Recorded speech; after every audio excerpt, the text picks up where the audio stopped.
ಅವರು ಮಾತಾಡಿದ ನಂತರ ಚಿಕ್ಕಬಳ್ಳಾಪುರ ವಕೀಲರ ಸಂಘ, ನಗರಸಭೆ ಹಾಗೂ ಕುರುಬರ ಸಂಘ ಮತ್ತು ಚೀಮೂಲಿಂದ 3 ಜನ ನಾಯಕರಿಗೆ ಸನ್ಮಾನ ಕಾರ್ಯಕ್ರಮ ಇರ್ತದೆ. ದಯವಿಟ್ಟು ಮಾನ್ಯ ಮುಖ್ಯಮಂತ್ರಿಗಳ ಭಾಷಣದ ನಂತರ ಈ ಸನ್ಮಾನ ಕಾರ್ಯಕ್ರಮಗಳನ್ನ ತಾವು ನೋಡಬೇಕು, ವೀಕ್ಷಣೆ ಮಾಡಿ ಊಟವನ್ನ ಸ್ವೀಕರಿಸಬೇಕು ಅಂತೇಳಿ ತಮ್ಮೆಲ್ಲರಲ್ಲೂ ನಾನು ಕೋರ್ತೇನೆ.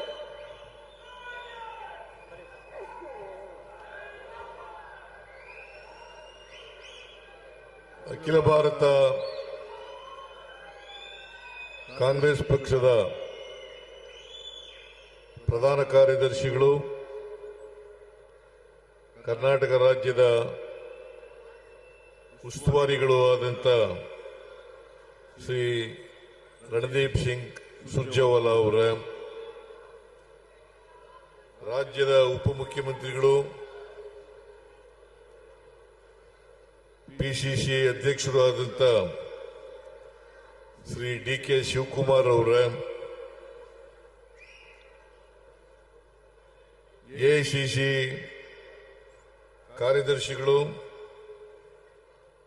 ಕಾರ್ಯದರ್ಶಿಗಳಾದಂಥ ಶ್ರೀ ಅಭಿಷೇಕ್ ದತ್ತಾ ಅವರ,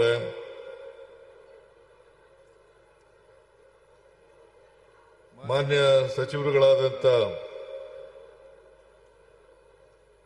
ಬೆಂಗಳೂರು ನಗರ ಜಿಲ್ಲೆ ಉಸ್ತುವಾರಿಗಳಾದಂಥ ಶ್ರೀ ಕೆ.ಎಚ್. ಮುನಿಯಪ್ಪನವರ,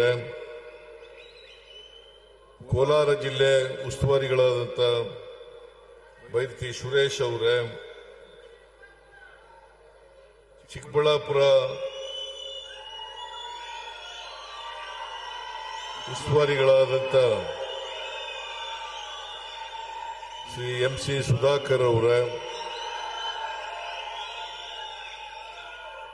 ಸಣ್ಣ ನೀರಾವರಿ ಸಚಿವರಾದಂಥ ಶ್ರೀ ಬೋಸರಾಜು ಅವರ, ಕೋಲಾರ ಜಿಲ್ಲೆಯ ಬೆಂಗಳೂರು ನಗರ ಜಿಲ್ಲೆಯ ಹಾಗೂ ಚಿಕ್ಕಬಳ್ಳಾಪುರ ಜಿಲ್ಲೆಯ ಎಲ್ಲ ಶಾಸಕ ಮಿತ್ರರೇ,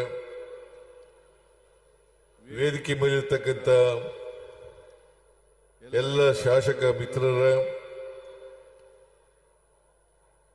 ವಿಧಾನ ಪರಿಷತ್ತಿನ ಸದಸ್ಯರುಗಳೇ, ಮಾಜಿ ಶಾಸಕರುಗಳೇ, ವೇದಿಕೆ ಮೇಲಿರ್ತಕ್ಕಂಥ ಎಲ್ಲ ಕಾಂಗ್ರೆಸ್ ಪಕ್ಷದ ಮುಖಂಡರುಗಳೇ, ಇಲ್ಲಿ ಇಷ್ಟು ದೊಡ್ಡ ಸಂಖ್ಯೆಯಲ್ಲಿ ಸೇರಿದ್ದಂತ ಈಗಲೂ ಇರತಕ್ಕಂಥ ಎಲ್ಲ ಆತ್ಮೀಯ ಬಂಧುಗಳೇ, ತಾಯಂದಿರೇ, ಸುದ್ದಿ ಮಾಧ್ಯಮದ ಗೆಳೆಯರೇ, ಈಗಾಗಲೇ ಅನೇಕ ಜನ ನಮ್ಮ ಮುಖಂಡರುಗಳು ಮಾತನಾಡಿದ್ದಾರೆ. ನೀವೆಲ್ಲರೂ ಕೂಡ ಇವತ್ತು ಮನ್ರೇಗಾ ಉಳಿಸಿ ಅಭಿಯಾನದಲ್ಲಿ ಭಾಗವಹಿಸಲಿಕ್ಕೆ ಬಂದಿದ್ದೀರಿ. ಇಷ್ಟೊಂದು ದೊಡ್ಡ ಪ್ರಮಾಣದಲ್ಲಿ ಸಭೆಯನ್ನು ಏರ್ಪಾಡು ಮಾಡಿದಂತ ಕೆ.ಎಚ್. ಮುನಿಯಪ್ಪನವರಿಗೆ, ಬೈರತಿ ಸುರೇಶ್ ಅವರಿಗೆ ಮತ್ತು ಸುಧಾಕರ್ ಅವರಿಗೆ ಹಾಗೂ ಈ 3 ಜಿಲ್ಲೆಯ ಎಲ್ಲ ಕಾಂಗ್ರೆಸ್ ಸದಸ್ಯರುಗಳಿಗೆ, ಎಂಎಲ್ಎಗಳಿಗೆ ನಾನು ಹೃತ್ಪೂರ್ವಕವಾಗಿ ನಮಸ್ಕಾರಗಳನ್ನು ಬಯಸ್ತಾ ಇದ್ದೇನೆ. ನಾವು ಸ್ವಲ್ಪ ತಡವಾಗಿ ಬಂದು, ಹಾಗಾಗಿ ಈ ಸಭೆ ಪ್ರಾರಂಭ ಆಗೋದು ಕೂಡ ತಡ ಆಯಿತು. ಅದಕ್ಕಾಗಿ ನಮ್ಮೆಲ್ಲರಿಗೆ ಕ್ಷಮಿಸಬೇಕು ಅಂತೇಳಿ ನಿಮ್ಮಲ್ಲಿ ಅತ್ಯಂತ ಕಳಕಳಿಯಿಂದ ಪ್ರಾರ್ಥನೆಯನ್ನ ಮಾಡ್ತೇನೆ. ಇವತ್ತು ಇಡೀ ದೇಶಾದ್ಯಂತ ಮನ್ರೇಗಾವನ್ನು ಉಳಿಸಿ ಅಭಿಯಾನ ಪ್ರಾರಂಭ ಆಗಿದೆ. ಕರ್ನಾಟಕದಲ್ಲೂ ಕೂಡ ಇದು ಪ್ರಾರಂಭ ಆಗ್ತಾ ಇದೆ. ಉದ್ದೇಶ ಏನಪ್ಪಾ ಅಂತಂದ್ರೆ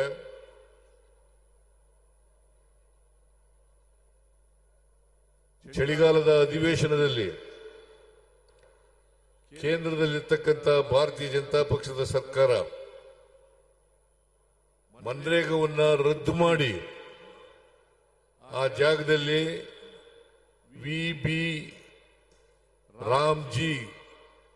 ವಿಬಿಜಿ ರಾಮ್ಜಿ ಗ್ರಾಮೀಣ ಕಾಯ್ದೆಯನ್ನ ಜಾರಿ ಮಾಡಿದೆ. ಈ ಮನ್ರೇಗಾ ಕಾಯ್ದೆಯನ್ನ ರದ್ದು ಮಾಡಬೇಕಾದಂತ ಅಗತ್ಯ ಇರಲಿಲ್ಲ. ಇದು 2005ರಲ್ಲಿ ಮನಮೋಹನ್ ಸಿಂಗ್ ರವರು ಪ್ರಧಾನಮಂತ್ರಿ ಆಗಿದ್ದಾಗ ಶ್ರೀಮತಿ ಸೋನಿಯಾ ಗಾಂಧಿಯವರ ನಾಯಕತ್ವದಲ್ಲಿ ಈ ಕಾಯ್ದೆ ಜಾರಿಯಾಯಿತು. ಉದ್ದೇಶ ಏನಪ್ಪಾ ಅಂತಂದ್ರೆ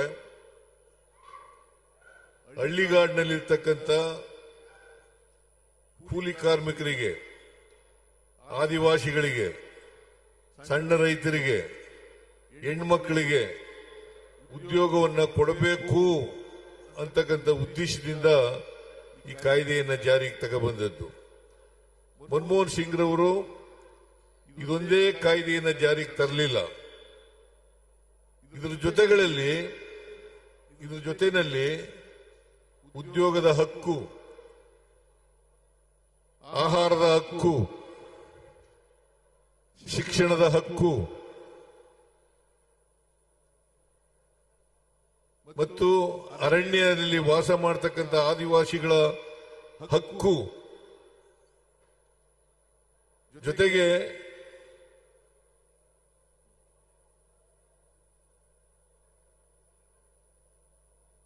ಈ ಇನ್ಫಾರ್ಮೇಶನ್ ಹಕ್ಕು ಇದನ್ನು ಕೂಡ ಜಾರಿಗೆ ತಗೊಬಂದಿದ್ರು. ಈ ಜಾರಿ ಆದಮೇಲೆ ಇವುಗಳನ್ನೆಲ್ಲ ದುರ್ಬಲಗೊಳಿಸತಕ್ಕಂಥ ಕೆಲಸವನ್ನ ಮಾನ್ಯ ನರೇಂದ್ರ ಮೋದಿ ಅವರ ಸರ್ಕಾರ ಮಾಡ್ತಾ ಬಂತು. ಜೊತೆಗೆ ಮನ್ರೇಗಾವನ್ನೇ ಕಿತ್ತಾಕ್ತಕ್ಕಂಥ ಕೆಲಸವನ್ನ ಮಾಡಿದ್ರು. ಇದ್ರ ಬಗ್ಗೆ ಚರ್ಚೆ ಆಗಲಿಲ್ಲ. ಕೇವಲ 17ನೇ ತಾರೀಕು, ಡಿಸೆಂಬರ್ 17ನೇ ತಾರೀಕು 8 ಗಂಟೆ ಮಾತ್ರ ಚರ್ಚೆ ಆಯಿತು.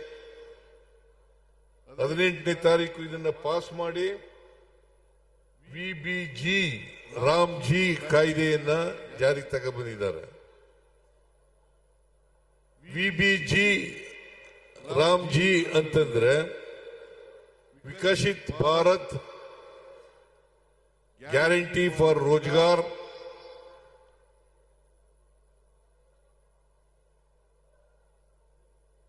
ಅಜೀವಿಕ್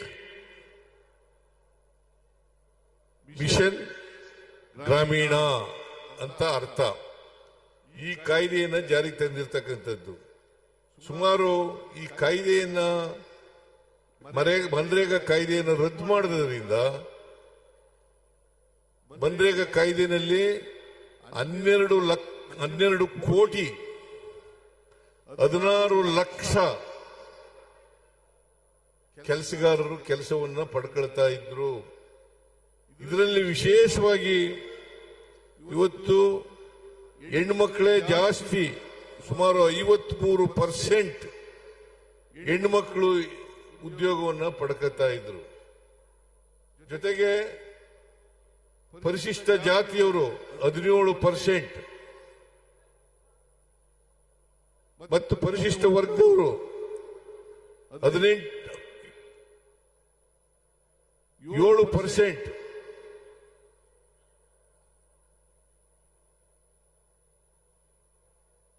ಅಲ್ಲ 11%, ಒಟ್ಟು 28% ಪರಿಶಿಷ್ಟ ಜಾತಿ, ಪರಿಶಿಷ್ಟ ವರ್ಗ ಇವರು ಪಡ್ಕೊಳ್ತಾ ಇದ್ರು.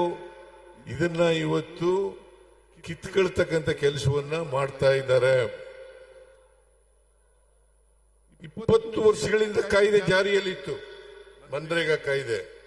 ಮಹಾತ್ಮ ಗಾಂಧೀಜಿಯವರು ಹೆಸರು ಯಾಕೆ ಇಟ್ಟಿದ್ರಪ್ಪ ಅಂತಂದ್ರೆ, ಗ್ರಾಮೀಣ ಪ್ರದೇಶಗಳ ಅಭಿವೃದ್ಧಿ ಆಗದೇನೆ ರಾಷ್ಟ್ರದ ಅಭಿವೃದ್ಧಿ ಆಗಲ್ಲ ಅಂತಕ್ಕಂಥದ್ದು ಮಹಾತ್ಮ ಗಾಂಧೀಜಿಯವರು ಹೇಳಿದಂತ ಮಾತು. ಅದಕ್ಕೋಸ್ಕರ ಇದು ಮಹಾತ್ಮ ಗಾಂಧೀಜಿಯವರು ಗ್ರಾಮೀಣ ಬದುಕು ಸುಧಾರಣೆ ಆಗದೇನೆ ದೇಶದ ಸುಧಾರಣೆ ಆಗ್ಲಿಕ್ಕೆ ಸಾಧ್ಯ ಇಲ್ಲ. ಅದಕ್ಕೋಸ್ಕರನೇ ಗ್ರಾಮ ಸ್ವರಾಜ್ಯ ಅಂತಕ್ಕಂಥ ಮಾತುಗಳನ್ನ ಹೇಳ್ತಾ ಇದ್ರು ಅವರು. ಈ ಗ್ರಾಮ ಸ್ವರಾಜ್ಯ ಆಗ್ತಕ್ಕಂಥದ್ದು ಆಗ್ಬೇಕಾದ್ರೆ ಹಳ್ಳಿಗಾಡಿನಲ್ಲಿ ಇರ್ತಕ್ಕಂಥ ಕೆಲಸ ಕೇಳ್ತಕ್ಕಂಥವ್ರು, ಕೂಲಿ ಕಾರ್ಮಿಕರು, ಆದಿವಾಸಿಗಳು, ಮಹಿಳೆಯರು, ಸಣ್ಣ ರೈತರು, ಇವರೆಲ್ಲರಿಗೂ ಕೂಡ ಉದ್ಯೋಗವನ್ನ ಕೊಡ್ತಕ್ಕಂಥ ಕಾಯ್ದೆ ಸುಮಾರು 100 ದಿನಗಳು ಒಂದು ವರ್ಷದಲ್ಲಿ 100 ದಿನಗಳು ಉದ್ಯೋಗ ಗ್ಯಾರಂಟಿ ಖಾತ್ರಿ ಆಗ್ತಕ್ಕಂಥ ಕೆಲಸವನ್ನ ಮಾಡ್ತಾ ಇದ್ರು. ಯಾರೇ ಉದ್ಯೋಗ ಬೇಕಾದವರು ಅವರ ಗ್ರಾಮದಲ್ಲಿ, ಅವರ ಪಂಚಾಯಿತಿನಲ್ಲಿ ಕೆಲಸ ಬೇಕು ಅಂತ ಹೇಳಿದ್ರೆ, ಅರ್ಜಿ ಹಾಕಿದ್ರೆ ಆ ಕೆಲಸವನ್ನ ಕೊಡ್ಲೇಬೇಕಾಗಿತ್ತು. ಕೊಡದೆ ಹೋದ್ರೆ ಭತ್ಯವನ್ನ ಕೊಡ್ತಕ್ಕಂಥ ಕೆಲಸವನ್ನ ಮಾಡಬೇಕಾಗಿತ್ತು. ಇಂಥ ಕಾಯ್ದೆಯನ್ನ ಕಿತ್ತಾಕ್ತಕ್ಕಂಥ ಕೆಲಸವನ್ನ ಮಾಡಿದ್ದಾರೆ. ಈ ಉದ್ಯೋಗ ಬೇಕು ಅನ್ನೋದನ್ನ ತೀರ್ಮಾನ ಮಾಡತಕ್ಕಂಥದ್ದು ಗ್ರಾಮ ಪಂಚಾಯಿತಿಗಳು ಮತ್ತು ಗ್ರಾಮ ಸಭೆಗಳು. ಇದನ್ನ ಈ ಅಧಿಕಾರವನ್ನ ಕಿತ್ತಾಕಿದ್ದಾರೆ. ಈಗ 365 ದಿನದಲ್ಲಿ ಯಾವಾಗ ಬೇಕಾದ್ರೂ ಕೂಡ ಕೆಲಸ ಕೇಳಬಹುದಾಗಿತ್ತು. ಈಗ 60 ದಿನಗಳು ವ್ಯವಸಾಯದ ದಿನಗಳಲ್ಲಿ ವ್ಯವಸಾಯದ ಚಟುವಟಿಕೆಗಳು ಪ್ರಾರಂಭ ಆದಾಗ ಕೊಡಗಿಲ್ಲ, 60 ದಿನಗಳು ಕೊಡಗಿಲ್ಲ. ಜೊತೆಗೆ ಕೆಲಸ ತೀರ್ಮಾನ ಮಾಡತಕ್ಕಂಥದ್ದು ಕೇಂದ್ರ ಸರ್ಕಾರ. ಕೇಂದ್ರ ಸರ್ಕಾರದಲ್ಲಿ ಇಂಥ ಪಂಚಾಯತಿನಲ್ಲಿ ಕೆಲಸ ಆಗಬೇಕು ಅಂತಂದ್ರೆ ಆ ಕೆಲಸಕ್ಕೆ ಅನುದಾನ ಕೊಟ್ಟಾಗ ಮಾತ್ರ ಪ್ರಾರಂಭ ಆಗ್ತದೆ. ಇಲ್ಲದೆ ಹೋದ್ರೆ, ಅನುದಾನ ಕೊಡದೆ ಹೋದ್ರೆ ಅಲ್ಲಿ ಕೆಲಸ ಆಗೋದಿಲ್ಲ. ಆದ್ರಿಂದ ಉದಾಹರಣೆಗೆ ನಮ್ಮ ಪಂಚಾಯತಿನಲ್ಲಿ ಕೆಲಸ ಕೊಡ್ತೀವಿ ಅಂತ ಹೇಳ್ತೀವಿ, ಕೇಂದ್ರ ಸರ್ಕಾರ ತೀರ್ಮಾನ ಮಾಡಿದ್ರೆ ನಮ್ಮ ಪಂಚಾಯತಿನಲ್ಲಿ ಕೆಲಸ ಆಗಬಹುದು. ಅಥವಾ ನಿಮ್ಮ ಪಂಚಾಯತಿನಲ್ಲಿ ಕೆಲಸ ಇಲ್ಲ ಅಂತಂದ್ರೆ ಕೆಲಸ ಇಲ್ಲ. ಒಂದ್ ಕಡೆ ಗ್ರಾಮ ಪಂಚಾಯತಿನಲ್ಲಿ ಕೆಲಸ ಕೊಡಬೇಕು, ಇನ್ನೊಂದು ಪಂಚಾಯತಿನಲ್ಲಿ ಗ್ರಾಮ ಪಂಚಾಯತಿನಲ್ಲಿ ಕೆಲಸ ಇರೋದಿಲ್ಲ. ಸೊ ಇದು ಈ ಹೊಸ ಕಾಯ್ದೆ VBG ರಾಮ್ಜಿ ಕಾನೂನಲ್ಲಿ ಮಾಡಿರ್ತಕ್ಕಂಥ ಕೆಲಸ. ಅದಕ್ಕೋಸ್ಕರ ನಾವು ಮನ್ರೇಗವನ್ನೇ ಮುಂದುವರಿಸಬೇಕು ಅಂತಕ್ಕಂಥದ್ದು ಕಾಂಗ್ರೆಸ್ ಪಕ್ಷದ ತೀವ್ರ ಒತ್ತಡ ಅಂತಕ್ಕಂಥ ಮಾತುಗಳನ್ನ ಈ ಸಂದರ್ಭದಲ್ಲಿ ಹೇಳಲಿಕ್ಕೆ ಬಯಸ್ತಾ ಇದ್ದೇನೆ. ಜೊತೆಗೆ ನಮ್ಮ ಮನ್ರೇಗಾ ಕಾಯ್ದೆನಲ್ಲಿ ಕಾಂಟ್ರಾಕ್ಟ್ಗಳಿರಲಿಲ್ಲ. ಈಗ ಅಪರೋಕ್ಷವಾಗಿ ಕಾಂಟ್ರಾಕ್ಟ್ಗಳು ಬರ್ತಾರೆ ಅಂತಕ್ಕಂಥ ಮಾತುಗಳನ್ನ ಈ ಸಂದರ್ಭದಲ್ಲಿ ನಾವೆಲ್ಲರೂ ಕೂಡ ಜ್ಞಾಪಕ ಇಟ್ಕೋಬೇಕಾಗ್ತದೆ. ಅದರಿಂದ ಈ ಮನ್ರೇಗಾ ಕಾಯ್ದೆನಲ್ಲಿ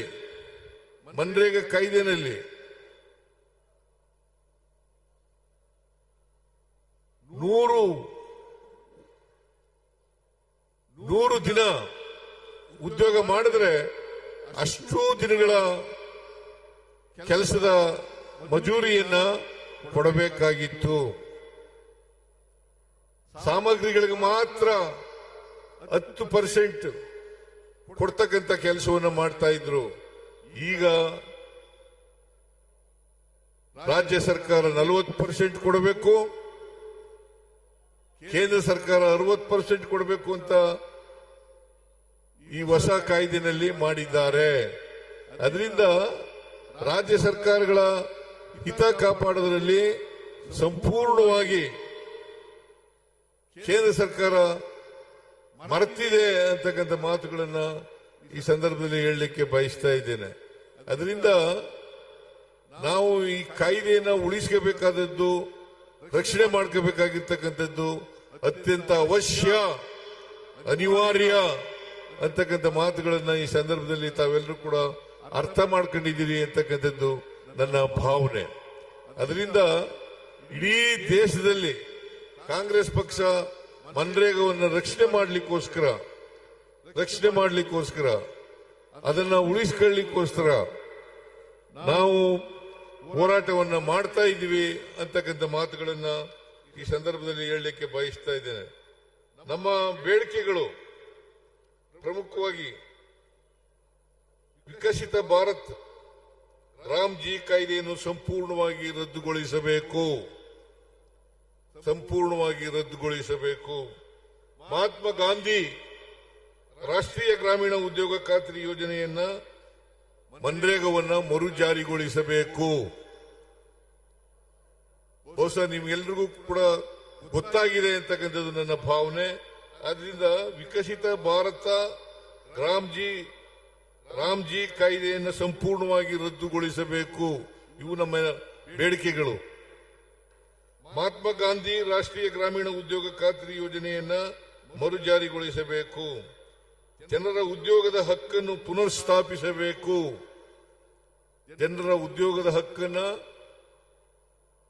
ಮರುಸ್ಥಾಪಿಸಬೇಕು. ಪಂಚಾಯಿತಿಗಳ ಸ್ವಯಂ ಆಡಳಿತದ ಹಕ್ಕನ್ನು ಮರುಸ್ಥಾಪಿಸಬೇಕು. ದೇಶಾದ್ಯಂತ ದಿನಕ್ಕೆ 400 ರೂಪಾಯಿ ಕನಿಷ್ಠ ವೇತನವನ್ನು ನೀಡಬೇಕು. ಇದು ನಮ್ಮ ಬೇಡಿಕೆಗಳು. ಈ ಬೇಡಿಕೆಗಳು ಈಡೇರೋವರೆಗೆ ನಮ್ಮ ಆಂದೋಲನ ನಿಲ್ಲದಿಲ್ಲ ಅಂತಕ್ಕಂಥ ಮಾತುಗಳನ್ನ ಈ ಸಂದರ್ಭದಲ್ಲಿ ಹೇಳಲಿಕ್ಕೆ ಬಯಸ್ತಾ ಇದ್ದೇನೆ. ಹೇಗೆ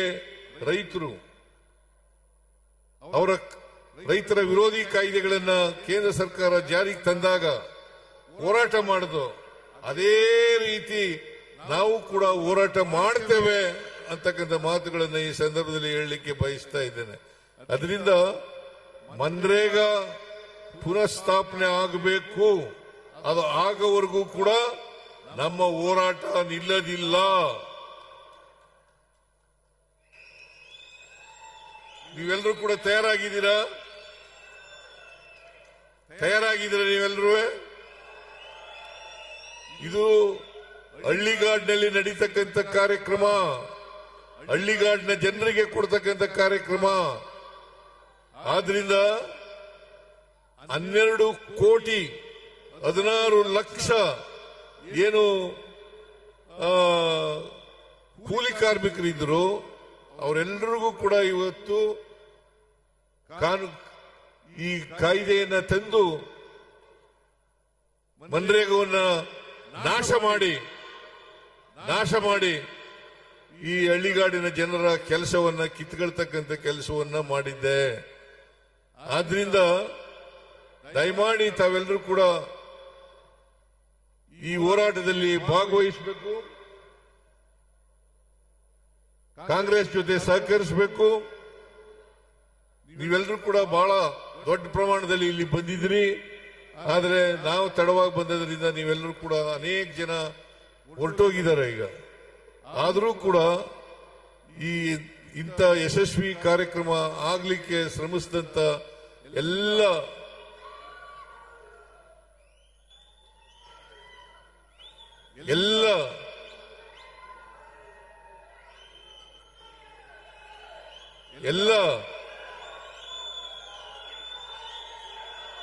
ಉಸ್ತುವಾರಿ ಸಚಿವರಿಗೆ, ಶಾಸಕರಿಗೆ ನಮಸ್ಕಾರಗಳನ್ನ ಹೇಳಿ ನಿಮಗೆಲ್ಲ ವಂದನೆಗಳನ್ನ ಹೇಳ್ತಾ ನನ್ನ ಮಾತನ್ನ ಮುಗಿಸ್ತೇನೆ. ಜೈ ಹಿಂದ್, ಜೈ ಕರ್ನಾಟಕ, ಜೈ ಸಂವಿಧಾನ್. ಮಾನ್ಯ ಮುಖ್ಯಮಂತ್ರಿಗಳಿಗೆ ಈಗ ಜಿಲ್ಲಾ ವಕೀಲರ ಸಂಘ ಚಿಕ್ಕಬಳ್ಳಾಪುರ ನಗರಸಭೆಯಿಂದ ಸನ್ಮಾನ ಮುಖ್ಯಮಂತ್ರಿಗಳಿಗೆ, ಉಪಮುಖ್ಯಮಂತ್ರಿಗಳಿಗೆ ಮತ್ತು ಸುರ್ಜೇವಾಲಾ ಅವರಿಗೆ ದಯವಿಟ್ಟು ವೇದಿಕೆಯಲ್ಲಿರ್ತಕ್ಕಂಥ ಮುಖಂಡರು ದಯವಿಟ್ಟು ಹಿಂದೆನೇ ಇರಬೇಕು ದಯವಿಟ್ಟು. ಆಮೇಲೆ ಇದಾದ್ಮೇಲೆ ತಾಲೂಕು ಕುರುಬರ ಸಂಘ ಹಾಗೂ ಇತ್ತೀಚೆಗೆ ಹೊಸದಾಗಿ ಸ್ಥಾಪನೆ ಆಗಿರ್ತಕ್ಕಂಥ ಚಿಕ್ಕಬಳ್ಳಾಪುರ ಹಾಲು ಒಕ್ಕೂಟದ ನಮ್ಮ ಎಲ್ಲ ನಿರ್ದೇಶಕರಿಂದ ಮಾನ್ಯ ಮುಖ್ಯಮಂತ್ರಿಗಳಿಗೆ, ಉಪಮುಖ್ಯಮಂತ್ರಿಗಳಿಗೆ ಮತ್ತು ಸುರ್ಜೇವಾಲಾ ಸಾಹೇಬರಿಗೆ ಆ ಸನ್ಮಾನವನ್ನ ಮಾಡಲಿದ್ದಾರೆ. ದಯವಿಟ್ಟು ಇದನ್ನ ನೋಡಬೇಕು ಮತ್ತು ಎಲ್ಲರೂ ಊಟ ಸ್ವೀಕರಿಸಬೇಕು. ಇಲ್ಲಿ ಬಂದಿರತಕ್ಕಂತ ಎಲ್ಲರಿಗೂ ಕಾರ್ಯಕ್ರಮವನ್ನ ಯಶಸ್ವಿ ಮಾಡಿರ್ತಕ್ಕಂಥ ಪ್ರತಿಯೊಬ್ಬರಿಗೂ ನನ್ನ ಹೃದಯಪೂರ್ವಕವಾದ